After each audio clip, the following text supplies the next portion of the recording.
ପିଲାମାନେ ପ୍ରାୟ ସ୍କୁଲ ଯାଇଛନ୍ତି ଆସିବେ ତ ତ ବ୍ୟସ୍ତ କାହିଁକି? ହଉ ନିଅ ପାନ ଖଣ୍ଡେ ଖାଅ ବସି ପଡ଼ ସେଠି। ଓହୋ ଏ ଦେହ ହାତ ଯାହା କଷ୍ଟ ହଉଛି ମୁଁ ଆଉ ବଞ୍ଚିବିନି। ଏତେ ଯନ୍ତ୍ରଣା ମୁଁ ଆଉ ସହିପାରିବିନି। ସେ ପିଲାମାନଙ୍କୁ ଦେଖିଲେ ଟିକେ ମନ ଖୁସି ହୁଅନ୍ତା। ସେ କୁଆଡ଼େ ଗଲେ ସେ ପିଲାମାନେ ଆଉ ଦେଖାଯାଉନାହାନ୍ତି। ହଉ ମୁଁ ଟିକେ ସେ ପିଲାମାନଙ୍କ ଅପେକ୍ଷା କରୁଛି। ଆଉ ଯେତେ ଔଷଧ ଖାଇବି ମୁଁ ଆଉ ବଞ୍ଚିବିନି।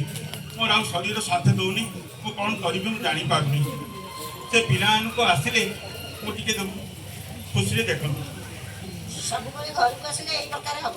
ଅଣ୍ଟା ହେଉଛି ଗୋଡ଼ ହେଉଛି ସବୁ ପ୍ରକାର କଥା କହିବ। କିନ୍ତୁ ପିଲାମାନେ ଆସିଲେ କେଉଁଠି ତାଙ୍କ ସାଙ୍ଗରେ ଖେଳିବ, ଘୋଡ଼ା ହେବ, ହାତୀ ହେବ, ଯେଉଁ ଡେଇଁକିରି ଖେଳିବ ଯେମିତି 16 ବର୍ଷର ହେଇଯିବ। ଆଉ ଏଇଠି ମୋରି ପାଖରେ ଆସିଲେ କହିବ ମୋ ଦେହ କ'ଣ ହେଉଛି, ଅଣ୍ଟା କ'ଣ ହେଉଛି, ମୁଣ୍ଡ କ'ଣ ହେଉଛି କହିବ। ସତ କହୁଥିଲ। ସେଇ ପିଲାମାନଙ୍କୁ ଦେଖିଲେ ମୋ ଜୀବନ ପୁରି ଉଠେ। ଯେଉଁ ଘଣ୍ଟା 1.5 ଘଣ୍ଟା ପାଇଁ ସେମାନେ ମୋ ପାଖକୁ ଆସନ୍ତି ସନ୍ଧ୍ୟାବେଳେ ଖେଳକୁଦ କରିବାକୁ, ତାଙ୍କ ସାଙ୍ଗରେ ଖେଳିବାକୁ ମୋତେ କୁଆଡ଼େ ଗଲେ ସେ ପିଲାମାନେ ତାଙ୍କୁ ହିଁ ଦେଖିଲେ ମୋର ମନେ ହୁଏ ମୋ ଜୀବନ ଯେମିତି ପୁରି ଉଠେ। କୁଆଡ଼େ ଗଲେ ସେ ପିଲାମାନେ କୁଆଡ଼େ ଗଲେ? ଯାହା ହଉ ମୋ ପିଲାମାନେ ଆସିଲେ ମୁଁ ବର୍ତ୍ତମାନ ଖେଳିବି। ବର୍ତ୍ତମାନ ଆମର ହଁ ଖେଳିବା ଚାଲ ଖେଳିବା। କୁଆଡେ ଗଲ? ସ୍କୁଲ ଆସି ବ୍ୟାଗ ଫୋପାଡ଼ି ଏଠି ପୁଣି ମନା କରିଥିଲି ନା ଏଠି ଆସିବନି ବୋଲି କି ନା? କଣ ପାଇଁ ଏଠି ଆସିଲ? ଖେଳିବା ପାଇଁ କି? ମନା କରିଥିଲି ନା ଜେଜେଙ୍କର ଦେହ ଖରାପ, ଚାରିଆଡେ ଛେପ ଖଙ୍କାରେ ପଡିଛି। କଣ ପାଇଁ ଏଠିକି ଆସିଛ? ହାଁ କଣ ମୁହଁରେ ଜବାବ ଦେବା ବି ଶିଖି ଗଲଣି ତମମାନେ? ହାଁ ତତେ କହିଥିଲେ ଘରେ ବସି ଲାପଟପ୍ ଆଉ ଟିଭି ଦେଖିବା ପାଇଁ କି? କଣ ପାଇଁ ଏଠି ଆସିଲୁ? ରୁମରୁ କଣ ପାଇଁ ବାହାରିଲୁ ତୁ? ହାଁ ଯେତେବେଳେ ଆମକୁ ଲାପଟପ୍ ଟିଭି ଦରକାର ଆମେ ମାଗୁଛୁ ସେତେବେଳେ ତ ଆମକୁ ଦଉନ। ଆମେ ଜେଜେବାପା ସାଙ୍ଗରେ ଖେଳିବା ପାଇଁ ସେତେବେଳେ କାହିଁ କହୁଛ? କଣ ଜବାବ ଦେବା ଶିଖି ଗଲୁ? ହାଁ ଏତେ ଖରାପ ପଇସାରେ ତମେ ମୋ ପିଲାମାନେ ଜବାବ ଦେବା ଶିଖି ଗଲେଣି? ସତରେ ମାଠ ବସିଲା।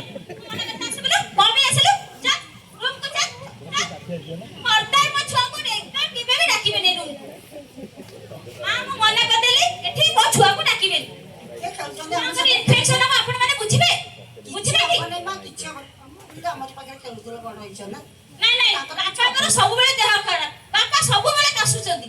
ମୋ ଛୁଆର କିଛି ହେଇଗଲା ଆପଣ ଦାୟିତ୍ୱ ନେବେ କି? ତାହେଲେ କହିଦିଅନ୍ତୁ ମତେ। ସେ ଗାଲା ହଉଛି ତାର। ଭାଇ ଭାଇ ଆପଣ ମାନେ ଗୋଟେ କିଛି କରନ୍ତୁ ବାପାର ଆଉ ମାଙ୍କର। ମୋ ଉପରେ ସବୁବେଳେ ଛାଡି ଦିଅନ୍ତୁ ନା, ମୁଁ କିଛି କରିପାରିବିନି। ବାପାଙ୍କର ଦେହ ଖରାପ, ମୋ ଛୁଆର ଦେହ ଖରାପ ହେଇଯିବ, କିଛି ବୁଝିବେ ଆପଣ ମାନେ?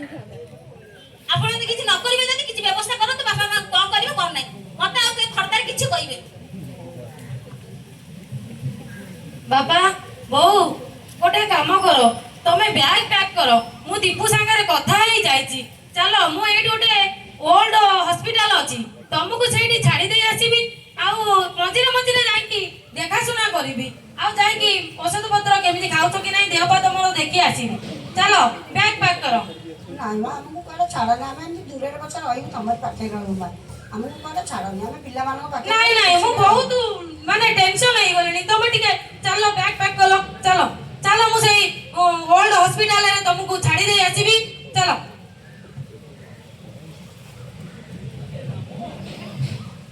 ଆଜ୍ଞା ଭାଇ ପ୍ରଣାମ। ହଁ ପ୍ରଣାମ ପ୍ରଣାମ। ମୁଁ ଏଇପଟେ ଯାଉଥିଲି, ଆଉ ଟିକେ ଭାବିଲି ଯେ ତୋ ଘର ପଟେ ଟିକେ ପଶିଯିବି, କ'ଣ ହେଉଛି ଟିକେ ବୁଝାବୁଝି କରିଦେଇ ଯିବି। ବହୁତ ଦିନ ହେଲା ଆସିନଥିଲି, କିନ୍ତୁ ଏଇଠି ଆସି ଯାହା ଦେଖିଲି ମନଟା କାହିଁ ଟିକେ କେମିତି ଉଣା ହେଇଗଲା ଭଳିଆ ଲାଗୁଛି। କ'ଣ କହୁଛୁ ତୁ ଯେ ଇଏ ବୁଢ଼ାବୁଢ଼ୀ ଦୁଇଟାଙ୍କୁ ନେଇକି ଓଲ୍ଡ ଏଜ୍ ହୋମ୍ରେ ରଖିଦେବୁ? କେତେ ସେମାନେ ତୋ ପ୍ରତି କେତେ କାମ କରିଛନ୍ତି, ପିଲାଦିନଠୁ ବଢ଼େଇଛନ୍ତି। ଆଉ କ'ଣ ସେ ସାନ ବୋହୂ କହିଦେଇ ଗଲା ଯେ ଲ୍ୟାପଟପ୍ରେ ବରଂ ପିଲାମାନେ ଖେଳିବେ, ଆଉ ଏ ବୁଢ଼ାବୁଢ଼ୀ ପାଖରେ ରହିବେନି, ଏ ଛୋପ ଖଙ୍କାର ହେଉଛନ୍ତି, ଅସନା ମସନା ହେଉଛନ୍ତି। ଆଉ ତୁ କହୁଛୁ ୟାଙ୍କୁ ନେଇକି ଓଲ୍ଡ ଏଜ୍ ହୋମ୍ରେ ଛାଡ଼ିବୁ? ରହ ମୁଁ ଫୋନ୍ କରୁଛି ପୋଲିସକୁ ଏବେ। ଦେଖ କ'ଣ ତୋର।